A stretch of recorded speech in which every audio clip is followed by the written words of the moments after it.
Most of your audience are the hardest working people in this sport.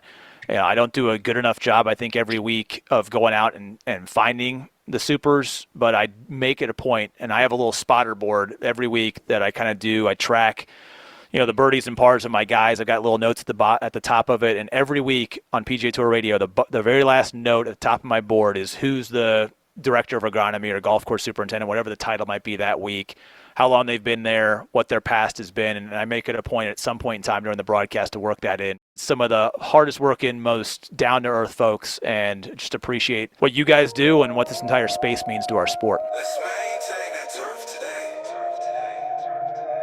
Get up and brush off the dew on that turf today.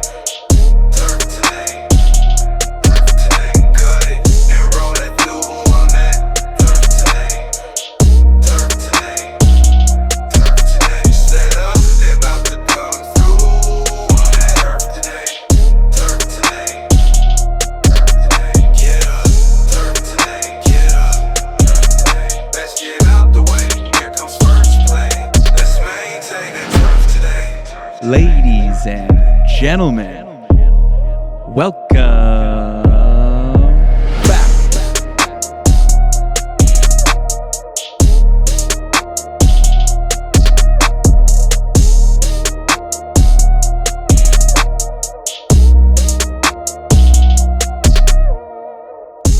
What is going on, everybody? Welcome back to Turf Today, recorded on the Superintendent Network and brought to you, as always, by Toro. My name is Adam Kershane, joined by Brian Laurent, who carries the mail on this one.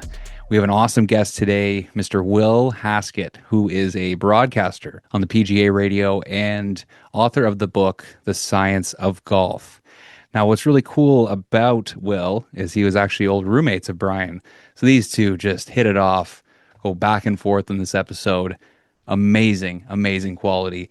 I'm not a huge part of this. I kind of play producer on this episode as I was running around doing a million different things, helping kids, a few different hats that day. But these two, it's awesome. So sink your teeth into this one. You're really, really going to enjoy it.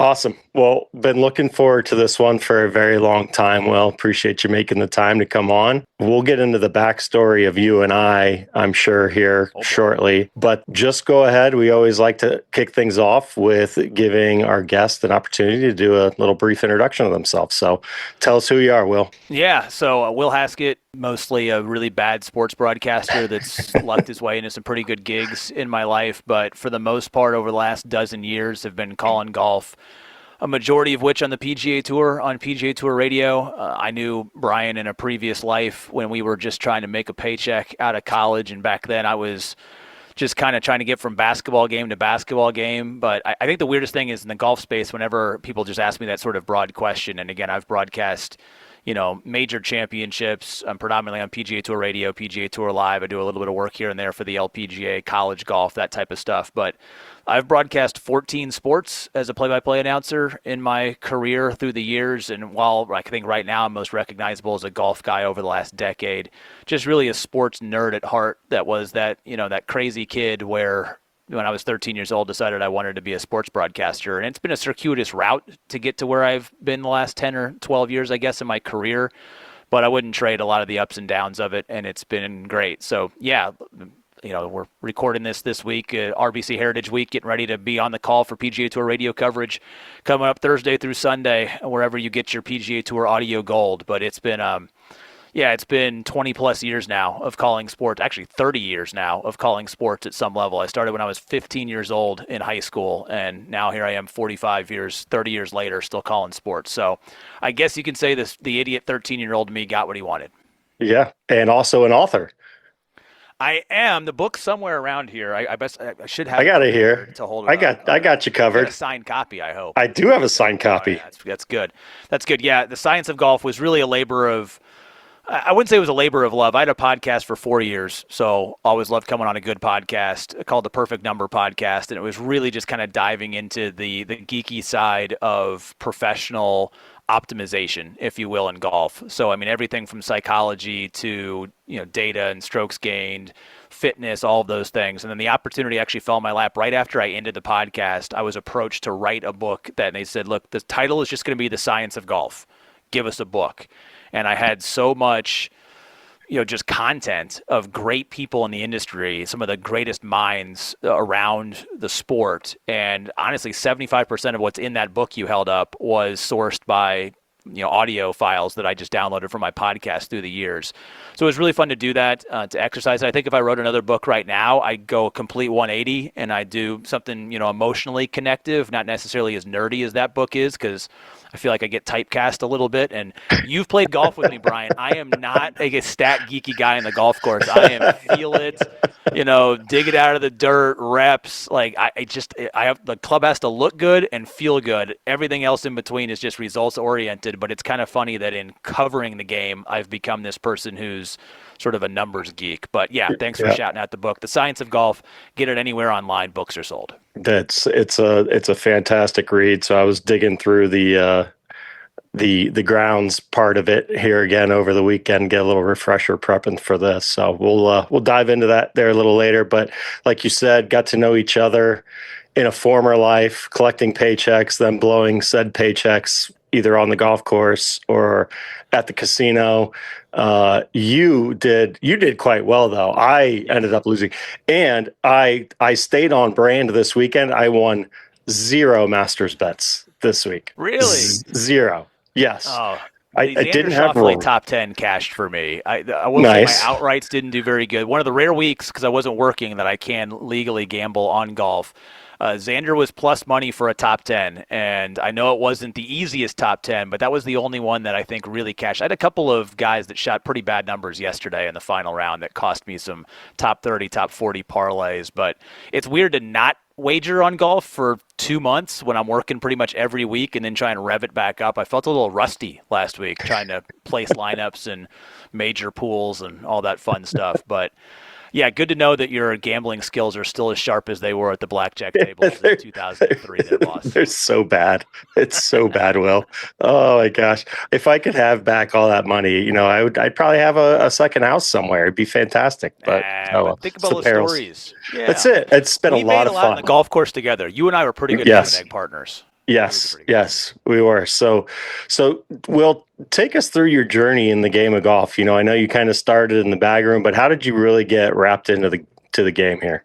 Yeah, I mean, that was my only job as a kid. I was 13 years old looking for something to do to make a little bit of money. I laugh about it now. It's so hard to get our kids. I've got a 15-year-old and a 10-year-old. You and I share a lot of stories about fatherhood with our kids through the years. It's hard to get jobs now for a teenager. It seems like their schedules are so busy, and I don't remember being as busy as they were with extracurricular activities, and I thought I was a pretty busy guy, but I worked. I kind of fell in love with hustling and making money. And so you go from caddying and all the fun stories. I could do 2 hours of just silly stories of being a 13 to 18-year-old caddying in club championships and member guests and things like that at the club I grew up working at.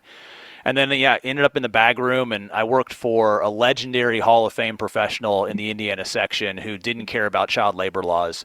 And we just worked all the time. I mean, and by the time I was the senior bag boy, I was making the schedule, and we did split tips. I always loved telling this story because I would make the schedule, and I knew if we had some high rollers playing that day, I wouldn't schedule the other kids to come in, and I didn't care how many bags piled up. Like, I was out there busting my butt because I was going to make 100% of that cash.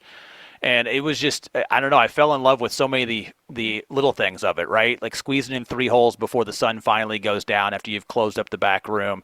How many putts and chips I hit by the light of the floodlight off the corner of the country club I worked at. And then, that really just sort of helped me become a halfway decent junior golfer that probably should have played in college, but I was so focused on the sports broadcasting dream that we talked about earlier. And it all came full circle. You and I worked together as assistant pros for 1 season together. I did that for 2 years, really as a stopgap to, make a little bit of money while I was chasing the broadcasting dream in the winter and other places. And when the opportunity came to broadcast golf. So the first golf tournament I ever broadcast was the 2008 men's and women's NCAA Division I golf championships. They needed to be streamed online. I was doing a lot of online streaming at the time, and I had this background as a club professional, a junior golfer, and somebody that's just been around the game, and it was sort of a natural fit as somebody who knew broadcasting sports and the internet and golf.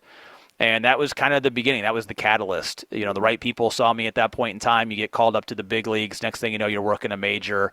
You meet some people there. Next thing you know, you're on the PGA Tour. And that's kind of the yada, yada, yada of the story. But it really goes back, and you get older, you get more sentimental, you reflect back on some of those years, and I just think of all of the things I learned, the people I met, the hustling as a bag boy, the tee sheets, the skin games that we ran, at the Hawthorne's Golf and Country Club, Ryan, and how much we skimmed off the top of that skins game pot that I tell the members about now. It's just like all the funny stories that I just tell that sort of are the beginning of life, I guess, in those formative If it's an odd payout, what are you going to do? Yeah, what are you going to do? There you was can't cash pay back in the day. There was no Venmo. There was no credit on the account. Right. If there was extra cash, it just went into the hands of the assistant. Yeah, that's it. Yeah, it's hard to pay out $37.50 per skin. There's no question. Yeah, no. $30 skins, $15 to the guys behind the counter. That's easy money right there.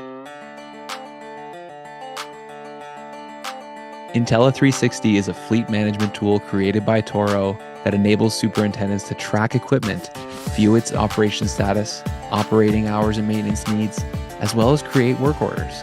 And now, for 2026, you can order parts directly from the platform. Plus, you can build some shopping and wish lists to streamline operations across your entire staff. To learn more, visit toro.com/Intelli360 for more details. Toro. Count on it.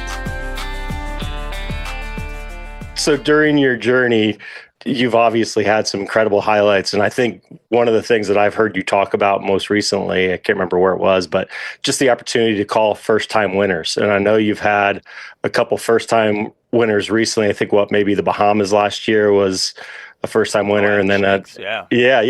An Indiana boy. That's right. Bermuda.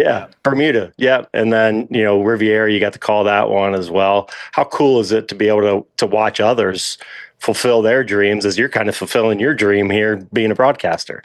Yeah, I will say I've done a pretty poor job in my career of being necessarily a relationship builder, right? Like I have a job to do. I show up to the tournament to do my job. The players have a job to do. The caddies have a job to do. We all show up and we work in the same ecosystem. I'm not paid to be a newsbreaker, so I don't have to be the guy that's, out there at the dinners and places, which probably to my detriment hasn't been great at times in my career. But I feel like some of those organic relationships that get developed is if you're there, you walk with the guy for the first time getting it done. The Adam Schenk story is a little bit different because he's an Indiana guy and lives down the road in Vincennes, and so I've gotten to know his family a little bit more just because there's not that many Indiana guys on the tour, so it's a little bit easier to kind of to make those sort of connections and have some of those shared experiences. But yeah, even a guy like Jacob Bridgman this year at the Genesis Invitational, he could be a star. He could win a major in the next couple of years. He could be a 10-time PGA Tour winner when it's all said and done. But I picked him up on Thursday in our radio coverage, and I never left him Friday through Sunday, and for the rest of his career, I'd like to think he's going to sort of remember that guy. My first winning call on PGA Tour Radio was in 2013. It was Harris English when he won whatever Memphis was called at the time, the FedEx St. Jude Classic, when it was steaming hot in June. And, I called some of Harris's golf in college. I don't have Harris English's phone number. I probably could get it if I really wanted to, but I feel like I can walk up to Harris English at any point in time during a practice round or on the range, and we could have just a nice casual conversation about things because we were sort of there together. So I love that sort of connection of doing it. And yeah, I've interviewed all the big guys, and I like to think that I get a nod from a Scotty Scheffler from now and then, like respecting the fact that I've been out there covering him a lot, but I mean, the man gets pulled in so many different directions. It's those sort of wins I feel are just the most special because not only do you get to form that connection that I think is a little bit more natural, but it's also those wins are typically the most human win that they're ever going to have. And it's the most connected we all sort of feel as humans together when they finally get it across the line or do it for the first time because it's that childhood dream that has come true. And so I think I think there's just a natural emotional connection that's a little bit easier to make in those first win moments. And if they become superstars, great. Like that's what the PGA Tour is hoping that it is, a springboard for a lot of those guys to have. But I don't know, the older I get and the sappier I get and the more sentimental I get, it's far more satisfying sometimes. I mean, the Gary Woodland story a couple weeks ago is, I think, even bigger than some of the other sentimental stories out there. But those become way more satisfying from my perspective to watch than even a guy winning a major like Rory did yesterday.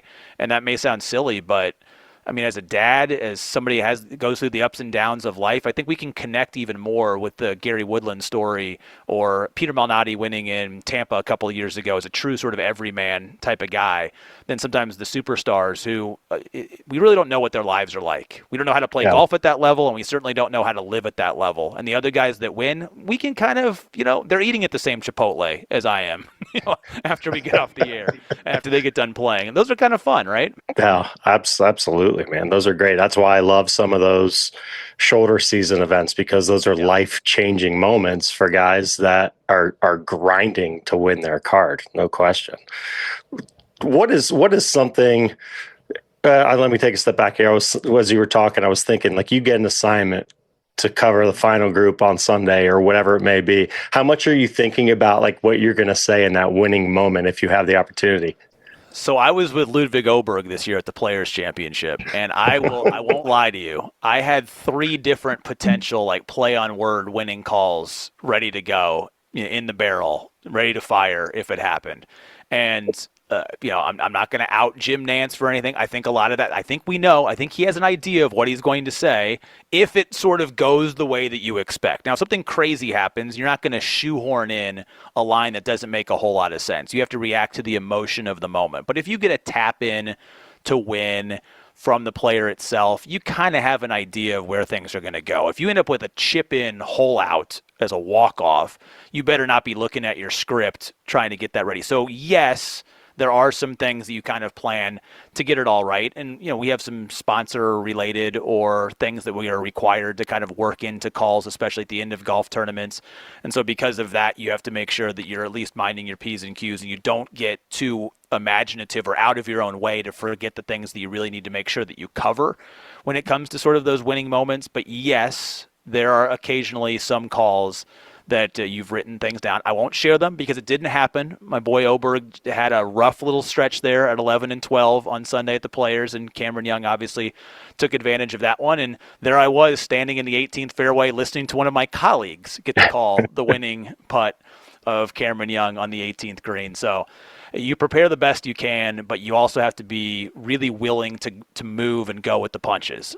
This is a business about preparation, but it's also a business about being spontaneous. So figuring out where that line is. If you over prepare, then you lean on that too much and you're not able to instantaneously react with your instincts. If you rely only on your instincts, it can get a little bit sloppy sometimes to try and fill the dead space or to add the things that you need to be able to add. And finding that middle ground, I think, is sort of that sweet spot to being successful at what we do. Being on radio coverage, not having like the benefit of obviously the audience being able to see what happens. I mean, how do you come up with all the different words? Because I mean, when I listen to you when I'm traveling and stuff, it's like I'm always blown away of how many different ways you can say the same thing. How challenging is it to come up with a variety of things to say, again, describing what's happening on the golf course? I work with some of the best to ever do it. I mean, we've got Fred Albers, who I consider the dean of PGA Tour Radio, and he's been doing it for 20 plus years, and he's got so many funny little catchphrases that he'll work in once a day or once a week. Tom Wormy is a colleague of mine who can say more things about what grass divots and sand are doing in the air, to describe what just happened at contact that I would never even dream of sort of saying. I think it's really honestly to keep yourself entertained. I mean, if I'm saying the same thing over and over again, I'm going to bore myself.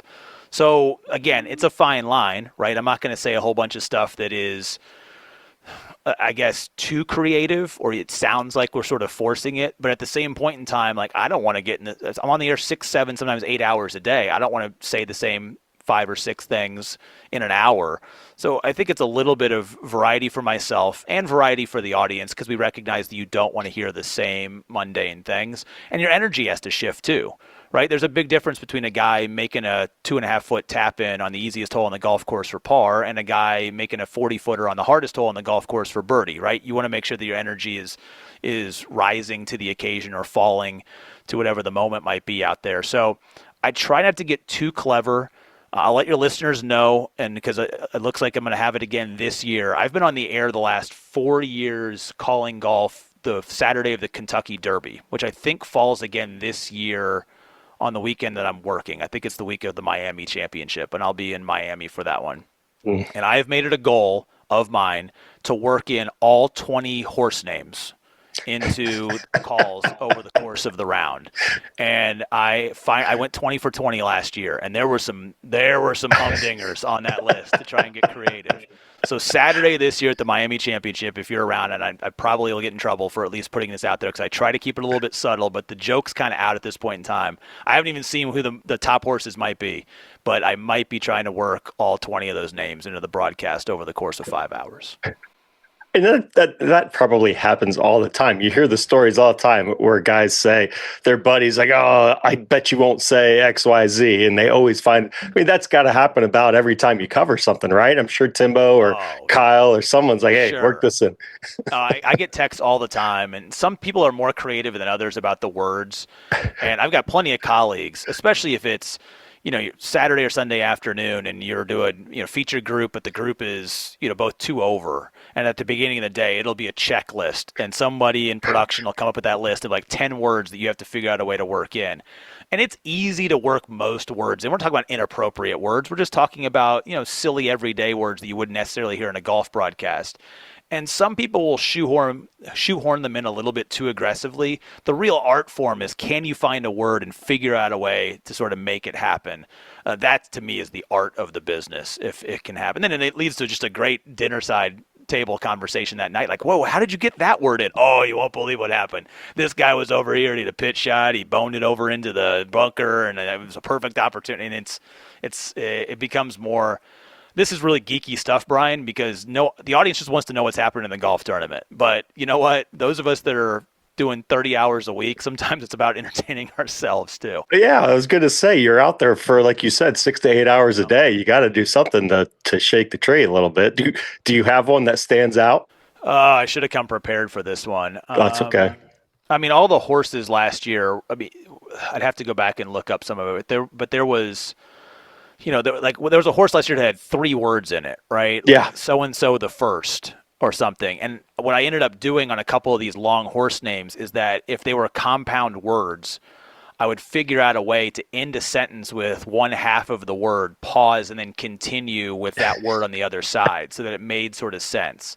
And that was where you had to get really creative because it's like there's no way anybody's going to know this. I mean, one of the horses a couple of years ago was like Colombian Mine or something like that, and there was a hole. It was at the CJ Cup Byron Nelson, which is at TPC Craig Ranch, and there's this one area on the 9th hole where there's this huge drop down into this creek, and it's a stone wall lined area.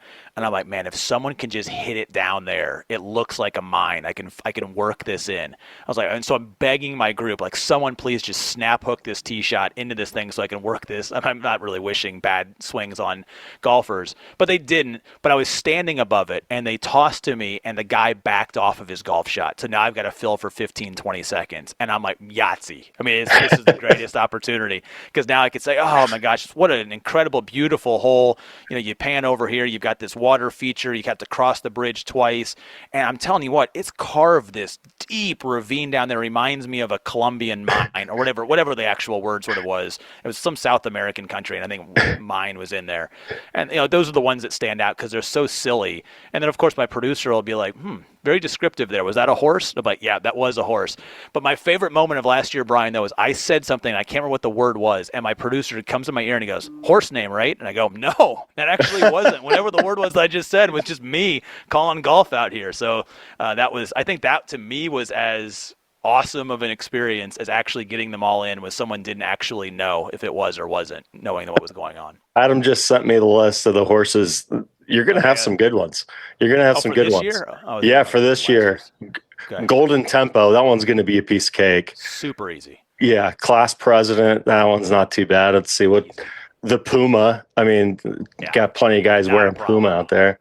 Commandment, Renegade, Incredibolt.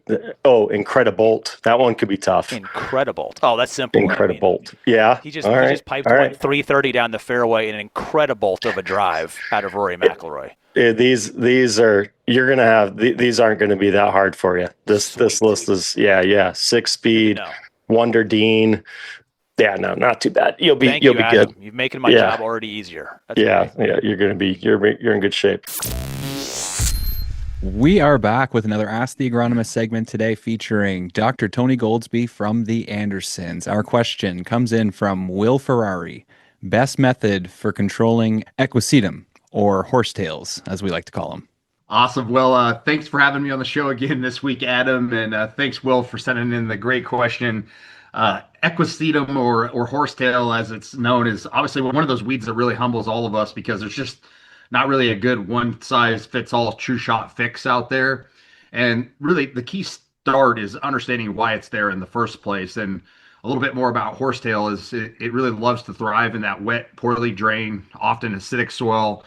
So the first step is really trying to correct that environment and improve your drainage, and fix that issue, reduce your chronic moisture, and then always, if you have, issues with, competition, you want to get that healthy turf, getting in there and obviously trying to do its part to help take the horsetail itself out, with competition. From a control perspective, there are, physical tools that can help certainly slow it down a little bit, just constantly mowing it. Obviously, the horsetail itself has a really deep rhizotomous system. So over time, if you're constantly exhausting that, it takes a lot of seasons, but that does help to kind of keep you ahead of it. A lot of folks, look for chemical applications, and there are suppression methods that will work, but unfortunately, it has a really waxy stem, and it also makes it very difficult from a timing perspective to hit it when the growth is tender and at the right time. And again, a lot of times you're working in a pond edge or some sort of water adjacent site as well too. So, you have to always deal with, whatever aquatic label type products that you can in those types of scenarios. So I would say overall, from my perspective, dealing with it is probably, again, don't chase the symptom if you can help it. Try to fix the wet site conditions, right, with drainage overall, because that's what's going to keep your horsetail winning over time. And if you can really get that site back in spec, it's probably going to be a long way in addition to trying to use some sort of chemical control if you need to. Love it. A lot of really good information in there. And I like how we're getting some specific questions too. That's one we don't hear all the time. I think they're starting to test you here, Tony. It's good. There you go. Yeah. Awesome. Well, we'll see you next week here, Tony. This wraps up another Ask the Agronomist segment featuring Dr. Tony Goldsby from the Andersons. So of all the events, you've been to a ton of events.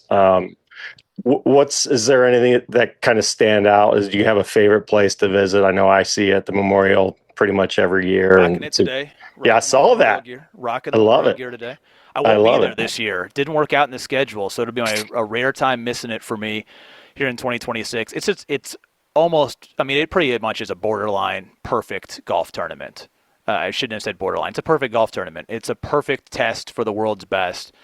You know what Jack says to Chad to do to that golf course gets done, and then they just make it as hard as humanly possible for those guys. And everything from the fan experience to the quality of field to the quality of golf course is really good. My favorite course on tour is probably Riviera, and I got to go back there this year for the first time in a long time. It's just without really any major trouble on it. It's just a good, solid ball striking golf course with some tricky little greens.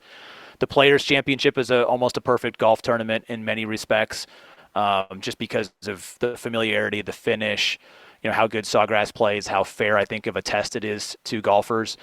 Every golf tournament on tour has its own, sort of, I guess, draw. And I'm not going to sit here and say what my least favorite tournaments are on the PGA Tour, but so many of them have just great, own sort of unique characteristics. And so, as a Midwesterner, I love going to Memorial every year to begin the year because you get a great field. You see a golf course that sort of feels like unattainable, right, to the common person. Like it's stepping back on the back tees just doesn't seem like a real golf course that any human could actually play. And then you fast forward a couple of weeks and say you're up in Detroit, and a lot of history at Country Club of Detroit, but that feels like a golf course that you and I could walk out there right now. It's like, oh, I might be able to put up a number here today. Just got to drive it in between the trees and keep it underneath the hole, and I might be able to do something. And I love that sort of back and forth sometimes on the PGA Tour. And then, I always shout out my friends up at the John Deere Classic. It's a great piece of property. I wish we could play TPC Deer Run in October or play it in, early spring when it could be a little bit firmer and faster and not in July.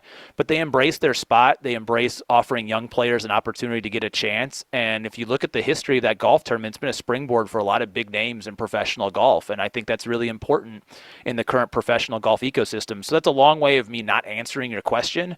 But No. whenever I think it stands out, Riviera is my favorite course.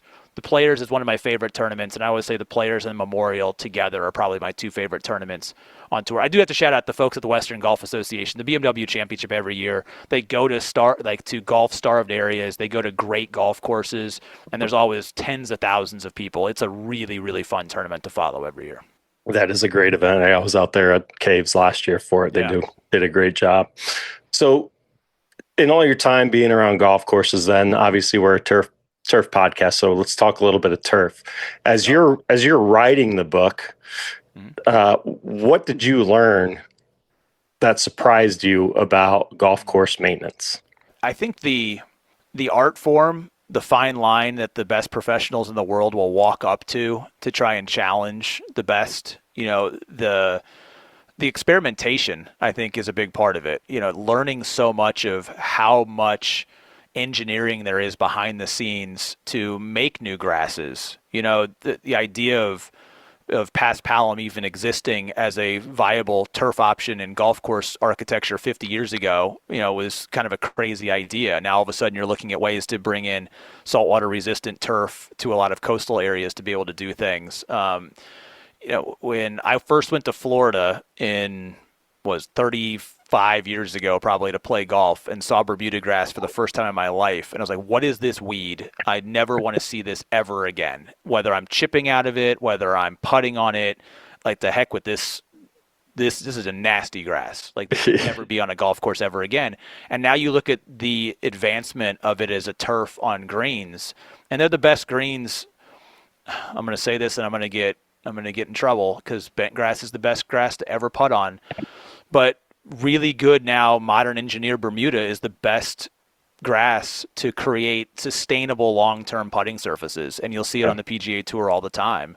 And I mean, it's getting warmer and warmer up here in the north. I'm looking out my window right now. I can see Bermuda grass that is bleeding into my Kentucky bluegrass, which is crazy to think in the middle of Indiana that it could be around. And I always wonder how viable it might be 10, 15 years from now as they continue to find strands, because it gets really hard up here in the north, as you know, Brian, to create firm and fast putting surfaces in June, July, and August in the Midwest. And I love what they can do with bent grass if you have the money to do it, but we recognize that that's a problem and a resource issue. So I think, just all of the various engineering ways and experimentation that agronomy in the last 20, 30 years has changed to create more playable conditions, tougher playing conditions, all of those things to me is just so impressive. And I'll never forget, you invited me to a couple of conferences years and years and years ago, and I spent an hour talking to a sand vendor, and I had no idea how sand could be engineered. And that to me is just fascinating about, whether it's a round granule versus a jagged granule and how those individual micro granules fit into one another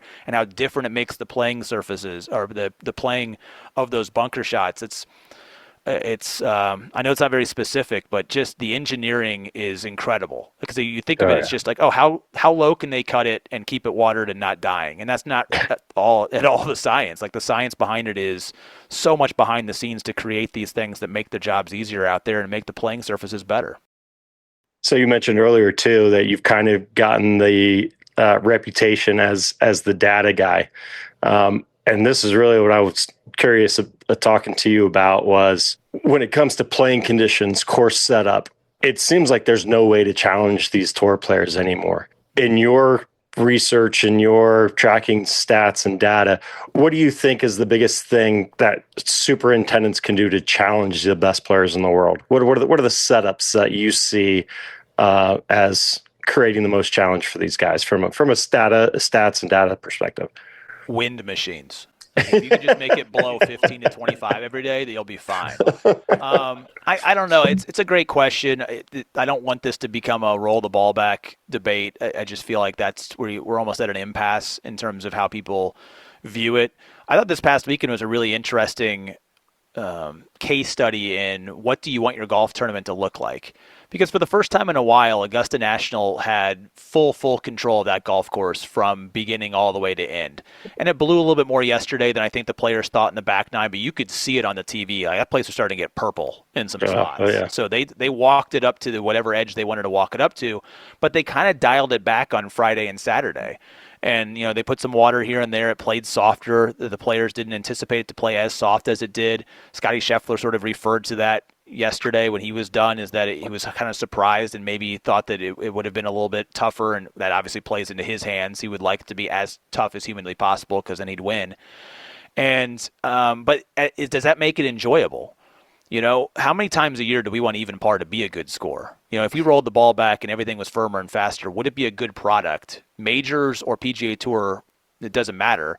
If 10 times a year even par is your winning score, I'm not really sure that's a good entertainment product either. So if you look at the winning score the last 5 years of the Masters, it's been about the same. It's been 10, 11, 12 under par. I think they found their sweet spot, and they're kind of tweaking the dials every year to make sure that they have that opportunity. They get to that. So I guess to answer your question, it's wind is the ultimate leader to scoring. If it's super soft and it's windy, it's going to be easier than if it's firm and fast. But you have to have wind to really challenge the best players in the world.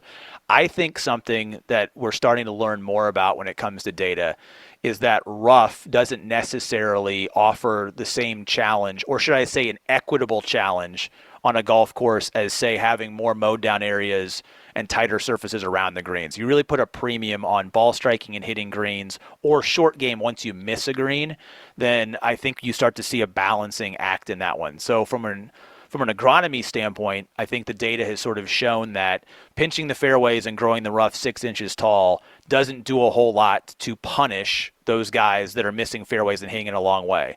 Because Winged Foot, I think, was the greatest example of that. Bryson DeChambeau at his fastest and strongest, playing really good golf.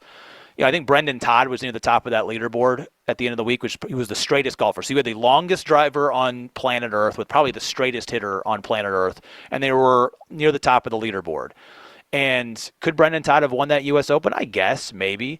But how many times Bryson would have 40 extra yards or 60 yards more than he would, and Brendan's still going to miss 4 fairways around. And if Bryson misses 1 more fairway or 2 more fairways, but he's hitting wedge out of that rough as opposed to the 6-iron that Brendan Todd has to hit from that rough, then all of a sudden that benefit of hitting 2 extra fairways is neutralized in terms of Bryson. And then if he missed a green just off the edge, he has the strength to hit a flop shot out of the cabbage that's tall. So I think finding ways to really add slope and shave some areas around greens and get away from the rough, and maybe it looks into it as a gradual rough, or maybe it's the fairways start to narrow at the longer sort of distances off the tees. I think those are the ways that we're looking to try and create an equitable but still firm test for these players out there. But I think we've seen that philosophy change a little bit over the last couple of years. I don't think we're going to have as many setups that are going to be, hey, let's just grow the rough 6 inches and pinch the fairways into 20 yards and then figure this out, because it's just going to be bombs away, because now data has shown us that in that situation, the guys are going to miss the fairway at about an equitable amount, or whatever that difference isn't going to be enough to be that big of a factor. Although if Rory had driven it the way he did on Thursday and Friday at a U.S. Open setup, he probably misses the cut, but that's a different conversation for a different time. How much do you think is length overrated? I mean, you mentioned Riviera being one of your favorite golf courses. Number 10 obviously comes to mind. Yeah. And, it's a drivable hole, but it gives guys fits. Do you think length is something that's overrated in golf and not enough strategy? Sure. It just depends on the hole, right? It depends on where you have to hit it with that length off the tee. I guess I'll answer that question in a different way, is that no matter what we do to the golf courses, no matter what we do to the golf ball, if you look back historically, length has always mattered. So, Greg Norman was the longest player of his era, or at least swung the hardest. I'm not going to say he was the absolute longest player in his era, but he was pretty stinking long. Jack Nicklaus was pretty stinking long by the standards of the 60s and the 70s. Seve Ballesteros, great short game, swung out of his shoes and still sent it sort of down there. So golf, yes, has had some great champions that don't hit it very far, and I think that's what people are hoping to try and get back to, is that you can have this balance of somebody who really sends it versus, a Tom Kite, My boy Jeff Sluman, some of these guys that just really couldn't pound it out there that found a way to win major championships. And every now and then you'll have a Zach Johnson in a generation, or I'm trying to think of the modern equivalent of somebody who doesn't really move it incredibly far. But even like a Matt Fitzpatrick, who was below average in distance, chased distance and got super fast and super long, or long by his below average standards before, because he just recognized the statistical advantage. You and I go out and play golf tomorrow. If I hit it 10 yards past you on every shot, I'm at a statistical advantage. So length is always going to matter. And I think because the ball goes so far and it doesn't spin as much anymore, we don't do as good enough a job recognizing that length always played a factor, that being longer was always more helpful. The question is now, can we shorten the gap, I guess, between how much of an advantage that is versus the guys that don't hit it very far? Brian Campbell won twice last year in the PGA Tour, and he has my ball speed or my club head speed. The only guy. My guy, Brian Campbell. You have a statistical advantage over me anytime we just step out to the first tee. There's no question. You have a good golf game these days. Mine is no bueno. But well. Yeah. So just talk about what it's like kind of behind the scenes on tour, and again, being a turf podcast, is there a lot of conversation with the players about setup, conditions, those types of things on a week-to-week basis? I always try to find 2 or 3 players on Wednesday to talk to. Just be like, hey, how's the course? How's it set up from last year? Weather forecast has so much to do with it, right? We know if it's going to get hot, if we're going to get water. So where things kind of are, how the rough is set up from previous years. I feel like on the tour, we've seen the last couple of years some stops that we've added a half an inch or an inch to the rough here or there to try and mute a little bit of the scoring in some places, especially in the Florida swing, which has gotten really hard for these guys for all 4 stops if they choose to play all 4 or can get into all 4 of those events. But yeah, there's always good conversation about it. There's always, a gripe here or there about this level of setup or if things have gotten too easy or too unfair, but it really just kind of boils down to what type of player that is. It should be no surprise that Scotty Scheffler says, I wish that it had gotten a little bit firmer and faster, because when you can control your irons the way that he can, you're at a sizable advantage the more firm and the more fast those greens get for him out there. And for guys that maybe are great putters, they would love the fairways to chase, but the greens to have a little bit of hold, because they're going to be coming in with different, launch angles and everything, and they want to give themselves an opportunity to put their best club in their hands. But yeah, I think everybody's feeling out a golf course early in the week. And that to me is always sort of fascinating, is where is the golf course? Where do we think it can go? What are the subtle changes that have been made from year to year? I haven't done a really good job of going back and looking at data and how the stats sort of break down, because I think a lot of times we don't do a good job of what was the weather that week. Did the week start cool and end up hot? Did it start hot, end up cool? When did the rain come in? Did we ever get any rain? I think a great example of that is the BMW Championship has been at Olympia Fields, which hosted a U.S. Open Southside of Chicago a couple of times. And in the year of the pandemic, it was DJ versus John Rahm in a playoff. They made 2 unbelievable putts on the 18th green, one in regulation, and I think it was Rahm's to win it in overtime. And I think the winning score, they got to a playoff at 2 or 3 or 4 under.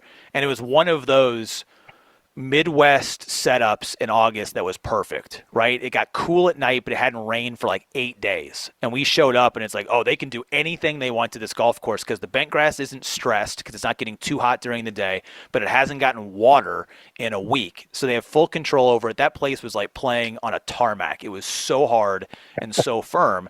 And then we were back there, a couple of years ago, and I was there, and I can't even remember who won that golf tournament now off the top of my head. But it rained, and it was warm during the week, and the winning score was in the mid-teens, I think, when we finally got back there. I go, this is the same exact golf course, same world-class players, and just that all of that chemistry and weather conditions all put into a little petri dish leads to a completely different golf course.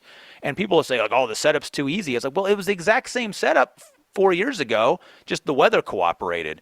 And I think that's what always gets kind of interesting to me when it comes to, people, oh, what's the setup going to be? Like, we're really at the mercy every week. 90% of course setup is going to be dictated by the weather leading in, the weather during the week. Yeah, Mother Nature is undefeated. There's no question. Yeah. Do they ever call you into the meteorology tent to be a guest meteorologist? Yes. Well, no, I have to go get interviews with the meteorologist. So like Stewart and Wade and Kyle and all these guys that are out there every week on the PGA Tour, it's one of those guys. And they know if they see me coming that I'm going to ask like 2 questions before I record the interview and like 3 questions after, because Brian will tell everybody I am a weather geek. If I had to do it all over again, I'd probably be a weatherman, not a sports announcer.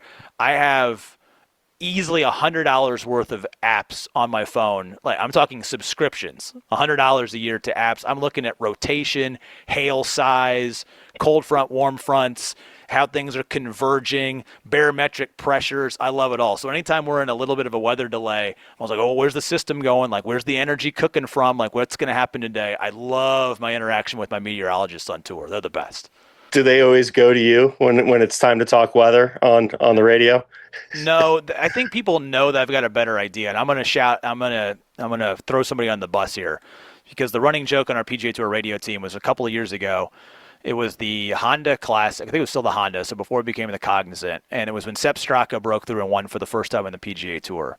And that day in dining, before we go out to work, I asked my colleague Doug Bell, and Doug will sit here and he'll laugh along with this story. Our engineer comes in and says, hey guys, do you want the umbrellas today? And I had seen the PGA Tour weather forecast, and there was a 20% chance that we could get a little pop-up late in the day. But Doug pulls out his weather app, and when I say weather app, it's like the actual app that just says weather. You know, like nothing. The built-in iPhone. Exactly right. Yeah. And then he looked at the hourly on that one. He's like, nope, not going to rain today. Don't worry, we don't need the umbrellas. I was like, I think we should probably take them. Well, I get sort of vetoed out. We don't take the umbrellas. And sure enough, you can see the skies coming late in that round. And Shane Lowry famously lost by 1 because he had to hit his tee shot in 18 into a downpour. I mean, it was pouring down rain. And Straka had hit kind of before the downpour started, and then when he was staying in the fairway, there was a little bit of a lull, and he hit his second shot onto the green. And we actually had the ball speed data from those 2 tee shots. And Straka and Lowry hit both of their tee shots off the tee with about the same club head speed and ball speed. And Lowry's went 30 yards shorter because of the amount of rain that was coming out of the air at the time. And I'm standing on the forward tee box watching this tee shot. And I look over, and Roger Maltby, I think it might have been the last year that Roger Maltby was working for NBC full-time. And I look over, and I am just getting annihilated by rain. No umbrella. Doug, by the way, is done. He's in scoring, so he's not even getting wet, because I'm with the last group on the golf course. And I look over, and Maltby's under his umbrella. Like, I think he's probably smoking a cig. And he just, looks over at me, and he gives me the, where the hell is your umbrella, kid? And I'm like, Roger, not now. Not now. I'm not in the mood to have this conversation. I don't want to tell you where it is. So that's the running joke, is that anytime the skies start to threaten on PGA Tour Radio, we say, well, what does Doug's app say? Because that's the go-to on that one. But never again on PGA Tour Radio is anybody taking weather advice unless it goes through this guy first. That's the rule now. Should have taken the damn umbrellas. Yeah, I love it. You were the only guy, when we get those phone calls in the pro shop, guys calling us from 2 holes over. Here, just talk to Will. He'll tell you about the weather. It's fine. Yeah. I love it. When we were working there, we had one spring where we had it was like a train setup, like a stationary front setup over Indianapolis, and it just was trains of storms for 3 straight days. And we canoed down the 5th fairway of the club that we were working in. It rained so hard. That setup, I always reminded of that one, because I don't think I've ever seen it rain that much in a 2-day period of time. Our golf course was shut down for a week. Oh yeah, I remember I think wasn't the practice green basically turned into an island green there? I mean, all of 18 was flooded over. I mowed it. Yeah, you went and got a mower and you went and mowed it, and it was the only thing we could do was have putting competitions on the practice putting green. That's right. And I remember that. I've got that picture sitting around somewhere. I love it. Before we go any further, I want to talk to you guys about Bloom Golf Partners. And finding great leaders in golf isn't getting any easier. But what if you could build them yourself? The Bloom Golf Partners Apprenticeship Program is a fully structured, 2-year training program designed to develop the next generation of golf course leaders right inside your operation. From turf management and irrigation to leadership and team culture, apprentices gain real-world experience while you build a stronger, more reliable team. Plus, with the built-in recruitment support and access to finding opportunities, it's a smarter, more sustainable way to grow your staff. If you're ready to stop searching and start developing talent, check out Bloom Golf Partners and their golf course management apprenticeship program today. So, all right, all your time calling golf, favorite memory? Oh, man. There's been so many really cool shots and cool moments. I cut my teeth in this business calling golf, doing those NCAA championships. And so from 2008 to 2013, I was able to do the men's championship, one more year for the ladies in 2014. And even though I'm closer in age to Phil Mickelson, I feel like I'm more connected to the Jordan Spieth and Justin Thomas sort of class in the world because I was calling them as college students while I was still sort of this guy trying to prove himself as a golf broadcaster. So I'll always sort of consider myself the young guy like they are on tour. And honestly, right now, they kind of feel like they're getting a little bit older, too. We got 4 babies between them, a back surgery. I mean, life comes at you fast between those two. But, calling their NCAA championship at Riviera, that was in 2012. And then being able to be there, and I was at Jordan Spieth's Masters win in 2015. So that was kind of one of my bigger moments was – being able to call. I think he birdied the first hole. I called that. I think he birdied the 8th hole. I called that, working for the national feed of the radio call. So I think that to me is still sort of the pinch me sort of moment. Like I've arrived, and here's this guy that I've known since he was 16 years old as sort of a wonderkin, and he wins in sort of that epic fashion in 2015. That to me is still sort of the greatest overall sort of moment that I've been a part of. I think there have been far more exciting 30-second, oh my gosh, that just happened, or that guy just holed that shot that I could probably go back in the memory banks to. But, if that was the top of the mountain and I'm still able to do this for another 20 years, it's still a pretty good top of the mountain to have kind of come up with those young guys and then see it come through and all that promise showcased when he broke through and won that first major in 2015 was pretty special. Yeah, and you and you were in the very beginning of Full Swing. When you called those guys in college, I immediately texted you. I turned it on, and the first episode, within like 2 minutes, I hear your voice. I'm like, Will, that was totally just you, right? Like, yeah, I didn't know anything about it. No royalties for that. Chad, it's unreal. Come on, where are my royalties, Chad? Come on, let's go. Unreal. That was cool. So, and you probably called those guys at the event down in Texas when they were in high school, right? Oh yeah, the Spirit. Yeah. So it's an international amateur tournament. I will be emceeing the opening banquet there coming up in November. So it's that'll be my 7th or 8th Spirit at Whispering Pines, which is an absolutely perfect piece of property north of Houston if you ever want to try and squeeze your way into a nice golf course. I'm not sure if they're letting anybody in the public in, but make a couple phone calls. Never know what might happen for you. Yeah. I was doing some research for our Pinehurst area trip a couple of weeks ago and Googled Whispering Pines, and that's the one that kept coming up. Man, that'd be nice if we could work that into the rotation, but definitely not. Let me know. So, I'll go with you. I could probably get us on if you want to go. I was going to say, yeah, you got that. You've got that connection, so that would be a great trip. But cool. Well, this has been awesome, Will. We always like to wrap these up by giving our guest a little bit of time if there's anything you want to talk about. Oh, wow. I mean, is this worldview, or we want to stick to golf? Anything, whatever you want, my man. I don't want to lose friends here. No, I really appreciate the time. I know most of your audience are the hardest working people in this sport. I don't do a good enough job, I think, every week of going out and finding the supers, but I make it a point, and I have a little spotter board every week that I kind of do. I track, the birdies and pars of my guys. I've got little notes at the top of it, and every week on PGA Tour Radio, the very last note at the top of my board is who's the director of agronomy or golf course superintendent, whatever the title might be that week, how long they've been there, what their past has been, and I make it a point at some point in time during the broadcast to work that in because these properties I get to walk every week for a living are some of the most immaculately maintained pieces of grass on planet Earth, and it's a testament to what y'all do. I'm currently in a bit of a war with my superintendent at my club because we've added too much sand to some of the bunkers, but I think it's a work in progress, so I'm going to let it simmer a little bit because I have so much respect for the industry. I know I'm going to be patient. I'm not going to be that member yet to raise a fuss or raise a stink. But no, I appreciate everything that everybody does. It's some of the hardest working, most down-to-earth folks, and just appreciate what you guys do and what this entire space means to our sport. That's awesome. Hi, Adam. How's it going, boys? Look at that. Is this hour 2? Is this Brian leave and then I stay and we do another hour of this? I got my daughter in the seat right now. She's got a snack in her hand, so just wanted to jump on for a couple minutes. I've been trying to listen in. It was so cool getting to hear, obviously Brian does a great job kind of directing things, but Will, working on the radio, getting to do something like this and having a background in podcasting, like it's such a clean interview and getting to so much information in, 45 minutes, an hour. It's really cool. I have so much respect for, a radio broadcaster.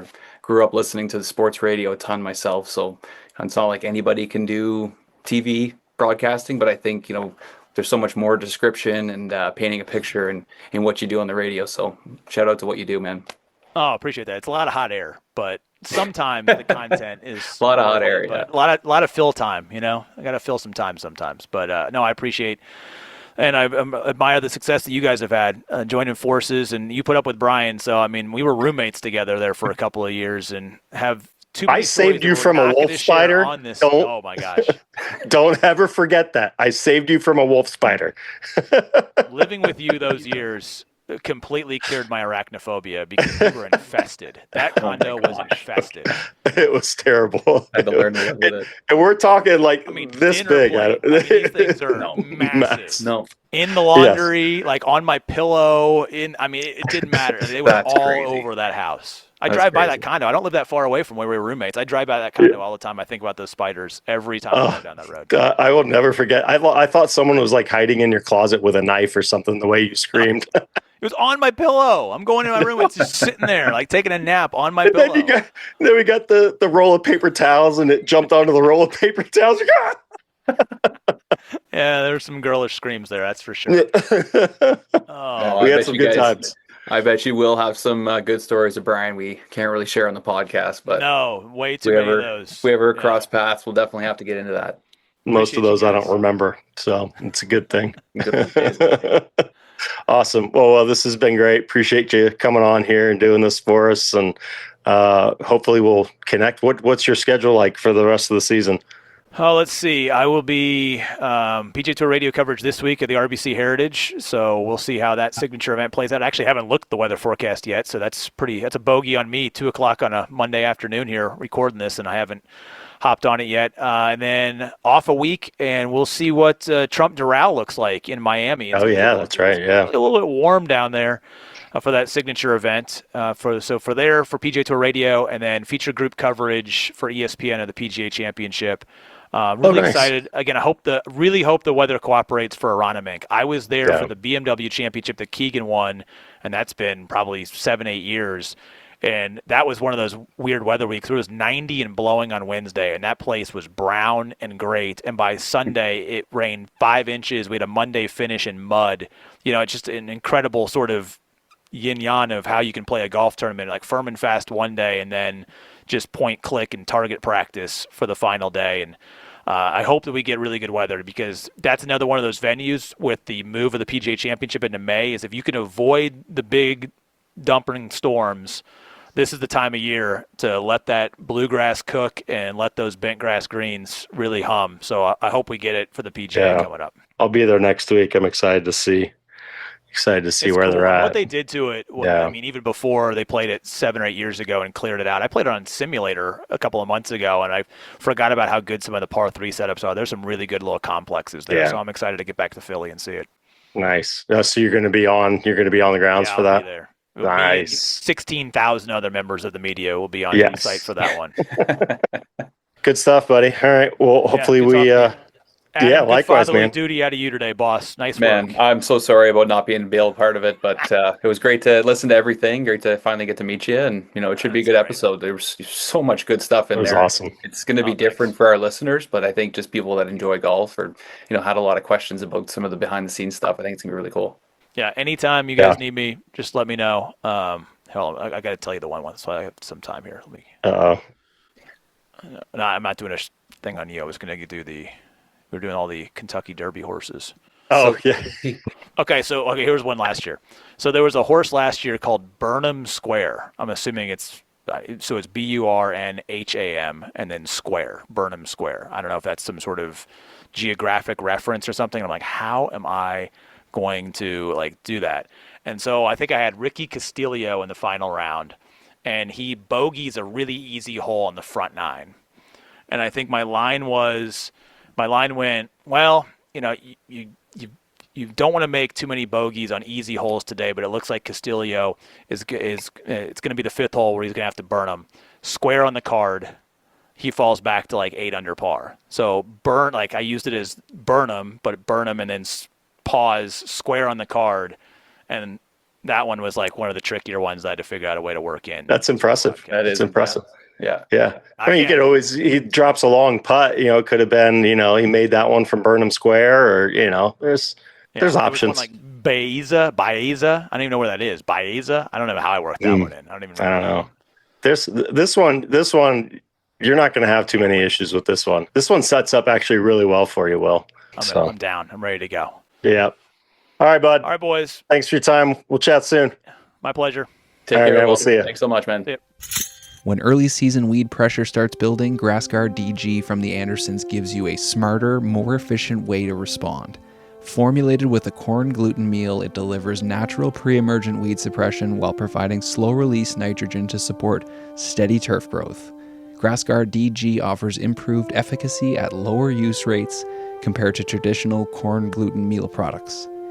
In crabgrass control trials, it outperformed competing corn gluten formulations by 17 to 33%. That means stronger results with greater efficiency for your program. For natural weed suppression backed by performance data, visit andersonspro.com to learn more about GrassGuard DG. That's going to do it for us today. Really hope you guys enjoyed this episode. Will and Brian were fantastic, as always. Yep, there's my word. So, wanted to shout out a few different people here. We were going to announce the 3 winners of the giveaway for Standard, but only 2 people have reached out. The 2nd and 3rd place winner both reached out. So, whoever is running the account for Jacket or Bust, that would be a good time to send us a message. Not too sure who that was, but if you know somebody who was playing in the Masters Fantasy and won, get them to reach out to us. There's got to be a better way we can do this next year, maybe with email addresses or something like that. But the way the Masters app is done, you basically just enter a screen name and that's your name. So the 2 people that were 2nd and 3rd place have both reached out. They're very excited about getting their coolers, but the number 1 winner, where are you? We've put it out there till the 27th. So let us know by the end of the week and we'll get you your prize. We got to get these coolers sent out. We got to get them out of my office. And we got some other really cool giveaways coming too. So from Brian, myself, everybody that works with us, everybody that works for us, we all say thank you. We will see you next week for another fun one. We got a great superintendent for next week. Keep them sharp, everybody.